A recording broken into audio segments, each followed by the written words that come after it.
Eu não quero que você desça aí, não. Vem me pegar.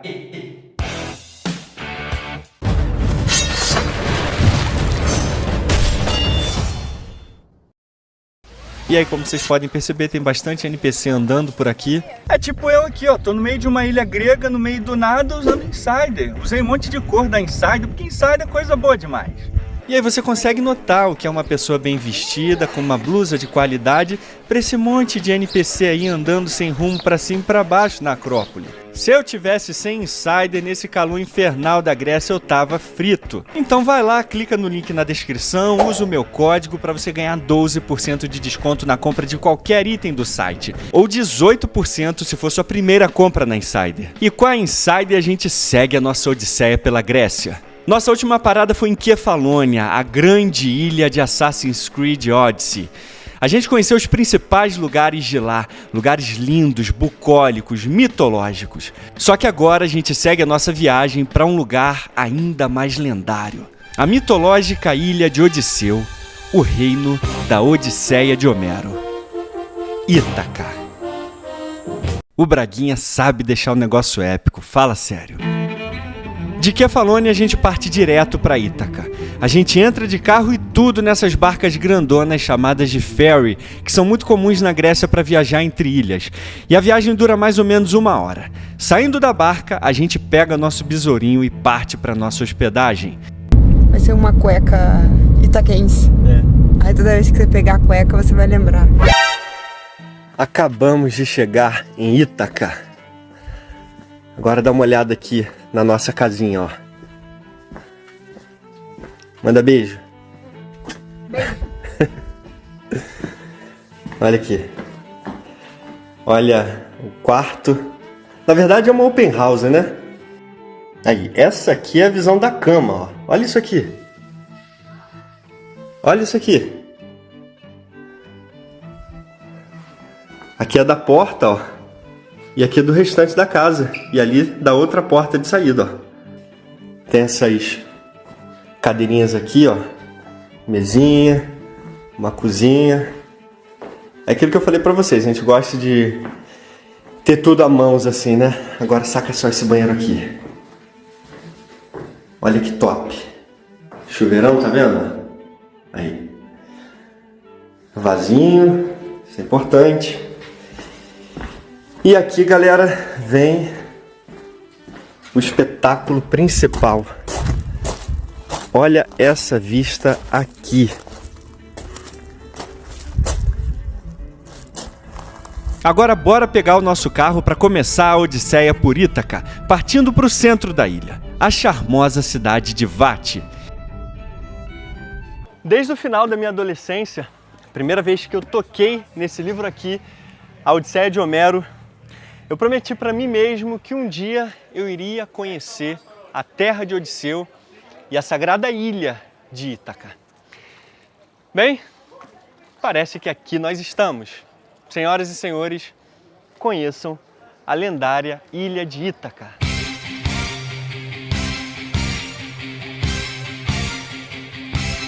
E essa aqui é a famosa cidade de Vati, que é a capital de Ítaca. E se a gente observar bem ao fundo, a gente vê dois promontórios que são mencionados desde a Ilíada e a Odisseia de Homero. E tem dois detalhes bem interessantes em relação a essa entrada aqui, que formam uma espécie de boca. Reparem que ao fundo existem dois promontórios que estreitam mais ainda a entrada da cidade de Vati e aqui em Ítaca. E o que é de chamar a atenção em relação a esse promontório é que a descrição que Homero faz é exatamente essa que a gente consegue observar desde hoje aqui. E é aqui, na Odisseia, que a gente encontra uma descrição bem detalhada e muito correta sobre essa entrada aqui e a cidade de Vati. No livro 13 da Odisseia, 99, 98, 97, 96. Que merda, hein? No verso 96 do livro 13 da Odisseia, Homero faz a seguinte descrição de Vati e essa entrada dos promontórios. Promontórios em cada um dos lados a pique se erguem e para o interior gradualmente descaem. Servem de amparo eles dois contra as ondas, que os ventos levantam do lado externo. E assim, dentro sem uso de amarras, as naves de boas toldas encoram, depois de concluído o percurso. E é exatamente isso que a gente consegue observar aqui. 2 promontórios estreitos, justamente trazendo os barcos em bons ventos em caminho a Ítaca. De Vati, a gente parte para conhecer um lugar mitológico, literalmente. E por esse caminho, homens e mulheres só podem seguir a pé.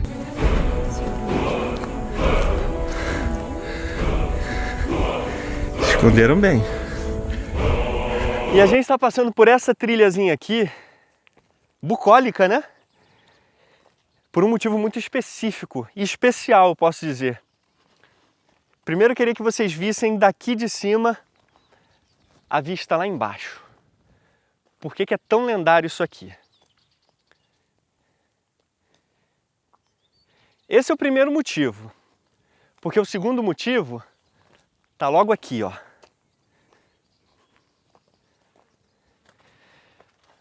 Dá uma olhada nessa caverna aqui. Essa aqui é a famosa Caverna das Ninfas, onde Odisseu foi trazido, retornando de Troia, especificamente da terra dos Feácios, e foi aqui que eles deixaram ele, para que ele pudesse começar então a reconquista da sua sagrada ilha. Só que a gente tem um pequeno problema aqui, ó. Fechado. Foi assim que eu encontrei o portão quando eu cheguei, ó. Cara, aí você imagina como que eu fiquei com a cara quente ter vindo do Brasil para conhecer o segundo lugar que eu mais queria conhecer aqui em Ítaca e fechado assim. Cara, eu Será? Nunca desista dos seus sonhos.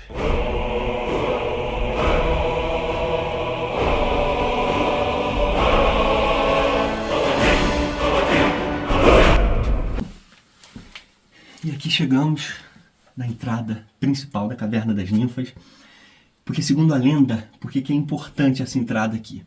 Segundo a história da Odisseia, foi aqui, a partir dessa entrada aqui, que os feácios trouxeram Odisseu e o colocaram lá embaixo, enquanto ele ainda dormia, no trajeto de volta.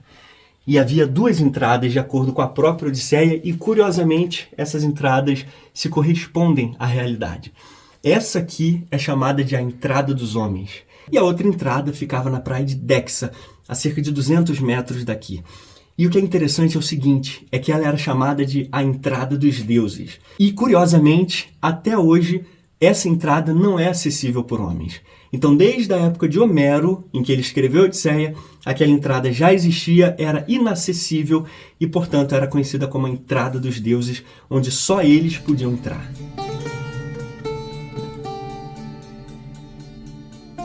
E aqui exatamente nesse ponto, como vocês podem ver ali embaixo, a gente vê o átrio principal da caverna, o centro da caverna, onde possivelmente Odisseu pode ter sido deixado pelos feácios no seu retorno da terra dos feácios para Ítaca. Então, senhoras e senhores, aqui na Caverna das Ninfas, a gente pode não só estar vivendo uma lenda, mas também vivendo a história.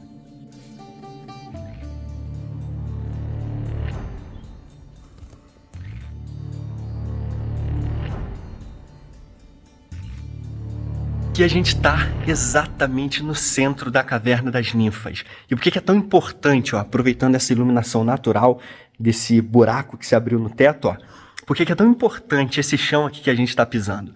Porque ele pode corroborar, como já está corroborando, a história da Odisseia.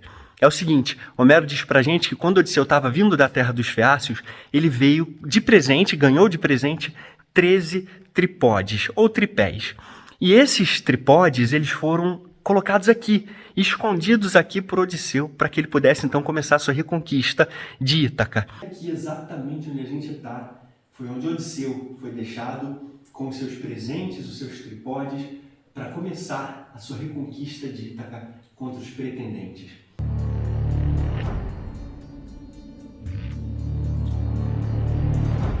E exatamente aqui na Odisseia a gente tem a descrição perfeita dessa caverna aqui. Olha só as palavras de Homero. É dedicada a estas ninfas, por todos chamadas de náiades. Ânforas grandes se veem no interior e crateras de pedra. dentro das quais as abelhas as suas colmeias fabricam, bem como os teares compridos de pedra, também onde as ninfas tecem seus mantos tingidos com púrpura, espanto dos olhos. Fonte perene aí borbulha, é provida de 2 saídas. Uma do lado norte, acessível aos homens, exatamente essa em que a gente está. A que se encontra ao sul é dos deuses. Nenhum dos humanos dela se serve. E é justamente aquela entrada que eu falei para vocês que está na praia de Dexa. É caminho somente dos deuses eternos. Agora está na hora de descer a colina para conhecermos a proibida entrada dos deuses. E aqui nós chegamos na praia de Dexa. A totalidade das evidências mostram pra gente que se teve um lugar na ilha de Ítaca que Odisseu chegou, com certeza deve ter sido aqui, nessas águas. Porque aqui, exatamente onde a gente está, ficava o antigo porto de Phorcys. Phorcys era uma antiga divindade do mar e esse local aqui foi denominado em homenagem a ele desde os tempos mitológicos. E aqui, nessas águas tranquilas, muito possivelmente Odisseu chegou, sendo trazido pelos lendários feácios.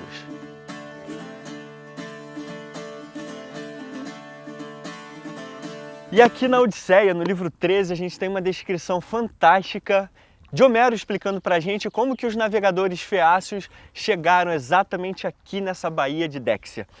Aqui no livro 13, a partir do parágrafo 97, ele diz o seguinte: na terra de Ítaca encontra-se um porto ao ancião dedicado, Forco, deidade do mar. E a partir do verso 113, Homero descreve para a gente a potência e habilidade dos navegadores, dos remadores feácios, chegando exatamente aqui nessa costa. Conhecedores do sítio, os feácios aí aportaram. A nave Lestes, com a força em que vinha, avançou para o cerco, quase metade. Tal era a violência dos bons remadores. Então foi aqui, exatamente nesse ponto, onde possivelmente Odisseu foi trazido por esses grandes remadores habilidosos.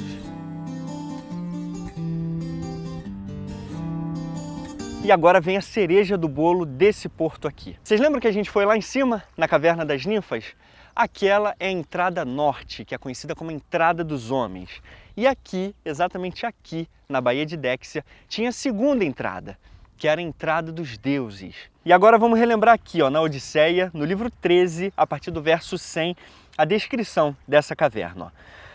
No ponto extremo do porto, frondosa oliveira se alteia, junto da qual uma gruta se afunda, sombrosa e agradável. É dedicada a esta às ninfas, por todos chamadas de náiades. É provida de 2 saídas. Uma do lado norte, que é exatamente a que nós estivemos lá em cima na colina, acessível aos homens somente. Aqui se encontra no sul, é dos deuses. Nenhum dos humanos dela se serve. É caminho somente dos deuses eternos. Então aqui, exatamente na praia de Déxia, está, ou estaria, a segunda entrada, ou a entrada dos deuses. E é aqui, exatamente atrás dessas pedras aqui, que descrições de moradores locais do século XIX, registradas por geógrafos e arqueólogos, que mostram pra gente que tinha uma caverna. E aqui, através dessa caverna, que estava então a possível segunda entrada, ou a entrada dos deuses. E uma coisa que é interessante é por que era a entrada dos deuses. Possivelmente tinha a ver com 2 hipóteses. Uma era o nível do mar, que naquela época era mais alto, e aí impedia então a entrada de pessoas aqui com facilidade. E uma outra hipótese, que é a mais plausível, é que essa caverna por dentro era fechada. Então tinha apenas essa entrada e depois em níveis mais profundos ela era fechada então por pedra. E aí criou-se essa ideia, essa lenda de que aqui então seria a segunda entrada ou a entrada sul, conhecida como a entrada dos deuses. Mas, olhando essas pedras aqui, nem deuses agora são capazes de passar. E essa caverna então acabou sendo coberta para passar essa estrada aqui já desde finais do século XIX. Então o que a gente tinha de real aqui nessa caverna já não existe mais. Enquanto eu estava na minha hospedagem estudando mapas e a geografia de Ítaca, eu descobri uma coisa que me arrepiou igual um gato grego vendo Cão de Hades. E aí eu tive uma grata surpresa nas pesquisas que eu fiz aqui, para fazer os vídeos para vocês, ó. Esse monte aqui, que dá para ver claramente aqui na varandinha da casinha que a gente ficou. Olha isso aqui. Odisseia, livro 13, parágrafo 351. Quando Odisseu está retornando para casa, retornando para Ítaca, da terra dos Feácios, ele não reconhece aqui, porque Atena desvirtua os olhos dele, faz ele não reconhecer o lugar, deixa ele meio perdido. Aí olha só o que diz aqui no parágrafo 351. O Monte Nérito, enfim, tens ali recoberto de matas. Senhoras e senhores, eis o Monte Nérito. E aqui estou, senhoras e senhores, realizando um dos meus maiores sonhos. Estar em Ítaca, ouvindo a música que criou esse sonho em mim. The Odyssey, do Symphony X. Se eu estou aqui, vocês me vendo aí, é graças a essa música que despertou em mim o amor pela Odisseia. O resto é história, literalmente. Agora a gente está aqui na Baía de Polis, que fica na vila de Stavros. E assim, apesar do isolamento, né, é uma areazinha assim bem escondida, quase ninguém vem pra cá de turista, no máximo os banhistas aqui, porque qualquer poça que você encontrar na Grécia, você vai encontrar isso aqui, né? Mas ali, para aquela direção lá, subindo por essa colina, tem um local onde o verdadeiro tesouro, ou 13 tesouros arqueológicos foram encontrados, e eu vou lá mostrar para vocês agora.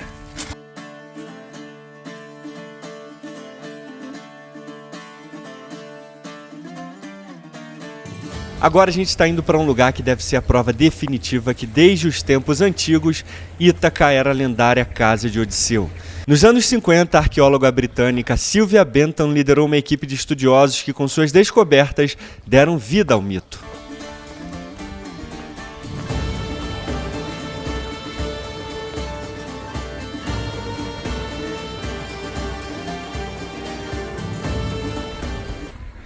E aqui estamos no nosso tesouro escondido, aqui ó, dentro dessa caverna.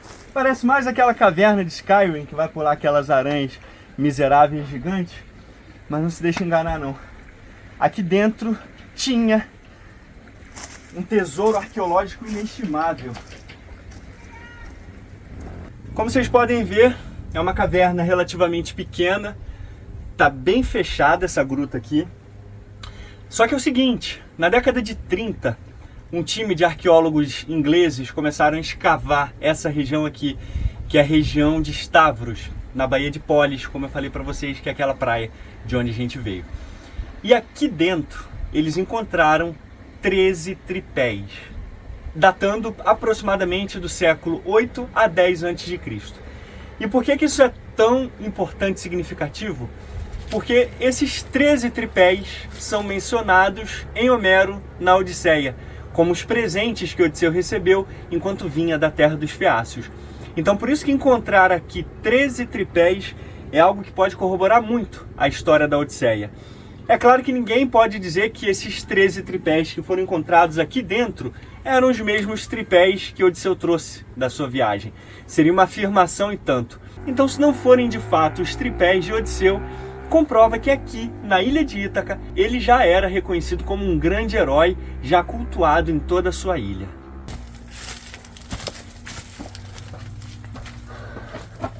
Agora a gente entrou um pouquinho mais, ó, uma caverna bem pequena mesmo. Só que ela era muito maior. O que aconteceu foi que na década de 50, depois das escavações, a partir de 1930, rolou um terremoto muito grande nessas ilhas do Mar Jônico, porque elas ficam bem em cima de uma placa tectônica, numa divisão de duas placas tectônicas. E boa parte desse complexo da caverna, que era muito maior, como vocês vão ver nas imagens que eu vou colocar aqui, acabou colapsando. E aí agora todas essas rochas que estão aqui são rochas mais recentes que tombaram depois do terremoto. E aí agora todo o acesso interno à caverna foi cortado justamente por causa desse terremoto. Mas a gente consegue ter uma ideia clara de como essa caverna era ampla, só em observar como essas pedras novas acabaram atrapalhando o caminho. Mas era uma caverna bem grande, bem ampla, que era usada inclusive para a adoração das ninfas aqui. Por isso, assim como aquela caverna que a gente teve próxima à praia, a Baía de Déxia, essa aqui também era uma caverna das ninfas. As ninfas eram cultuadas em diferentes pontos nas mesmas ilhas, porque elas eram muito importantes para a cultura e para a religião grega também. E aqui estão os lendários tripés no Museu Arqueológico de Stavros.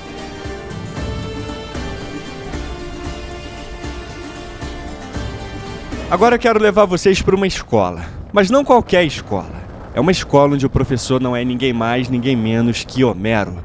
Senhoras e senhores, bem-vindos à Escola de Homero. Esse foi o nome carinhoso dado ao que talvez seja uma das maiores descobertas do mundo grego antigo.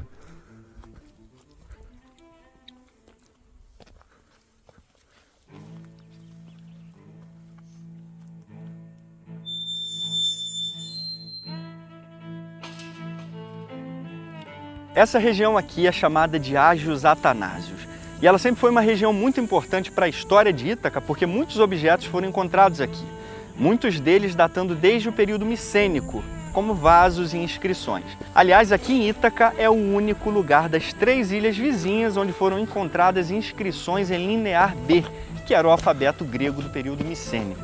Para mim, a Grécia é o único lugar no mundo onde o mito e a realidade se tornam um só. Só que para a gente sentir isso de verdade, a gente precisa estar aqui, sentindo o frescor da brisa, o sol queimando a pele, sentir o cheiro da mata. E aqui, exatamente aqui onde a gente está, nessa terra, a cada passo que a gente dá, o mito vira realidade e a lenda vira história. Por causa disso aqui, senhoras e senhores, sejam bem-vindos ao grande e magnífico Palácio de Odisseu.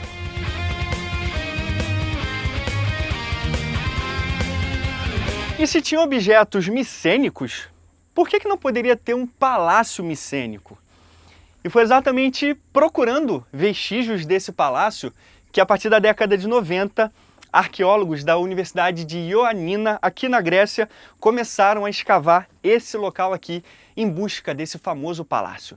Na verdade, era tão importante essa busca porque todos os outros palácios descritos por Homero já tinham sido encontrados. Em Micenas, em Creta, em Pilos, mas faltava Ítaca. Por isso, então, esse time tão organizado e dedicado começaram a escavar essa região aqui em busca desse palácio.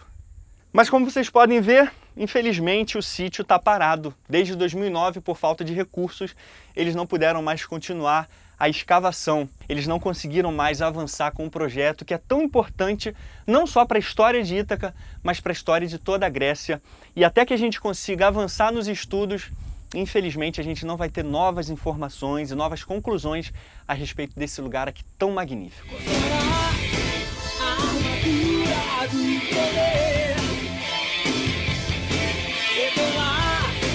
E agora a gente vai entrar aqui no palácio. Vamos explorar e ter uma ideia de como era viver aqui naquela época. É uma sensação única passar por esses corredores aqui e poder sentir, tocar em objetos tão impressionantes que fizeram parte de uma civilização tão rica quanto a civilização grega micênica.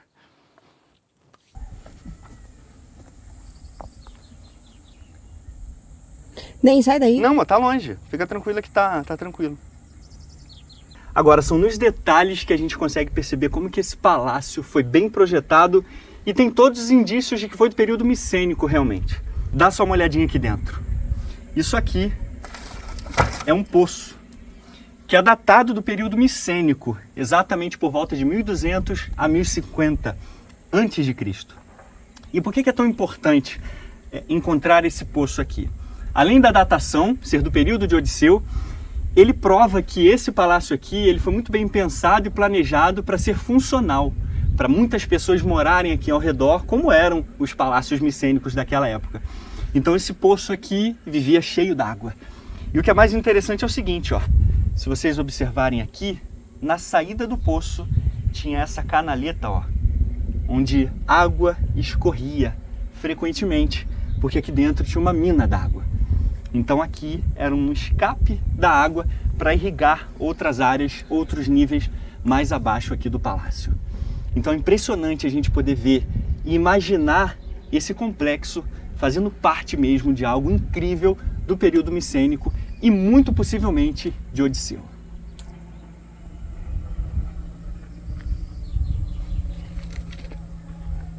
Amor, cuidado para os celulares não caírem no poço. Quase que caiu aqui esse aqui.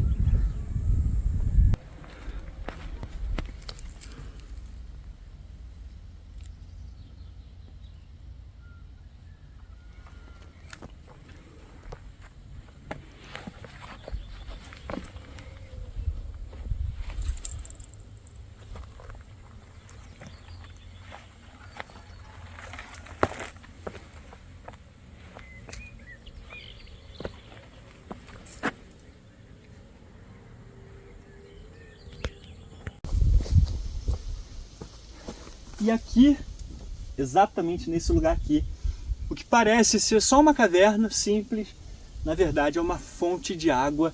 E isso aqui ao redor não são simplesmente pedras naturais. É uma construção que data do período micênico, exatamente 1200 a.C. E é por isso que isso aqui é tão importante, para que a gente consiga ter ideia de que esse complexo aqui é um complexo que foi pensado e construído durante o período em que a Odisseia aconteceu. E agora eu vou mostrar para vocês aqui dentro.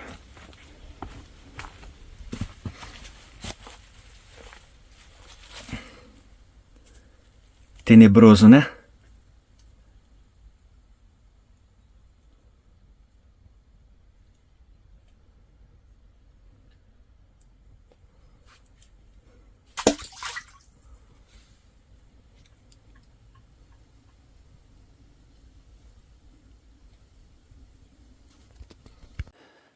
E aqui a gente está num dos aposentos internos do palácio.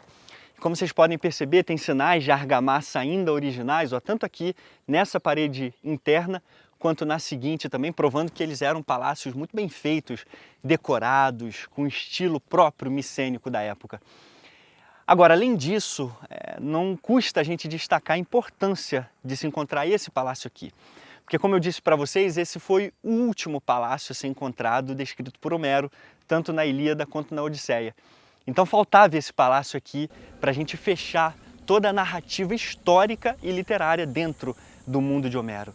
Então não dá para a gente, sabe, dizer o quanto é importante isso aqui. Por isso é importante novos estudos, por isso que a gente precisa saber mais, estudar mais para continuar compreendendo essa maravilha que foi descoberta.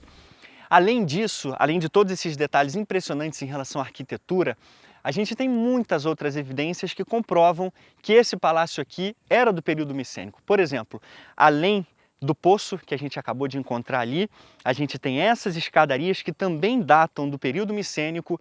E um outro detalhe muito importante, a gente consegue observar ali no fundo, ó. Dá uma olhada ali naquelas águas. A Baía de Afales. Essa baía tão importante porque ela, além de ser uma baía calma, mansa, é um local ideal para se poder trazer e transportar itens, comércio, tudo que era necessário para um castelo, para um palácio micênico funcionar.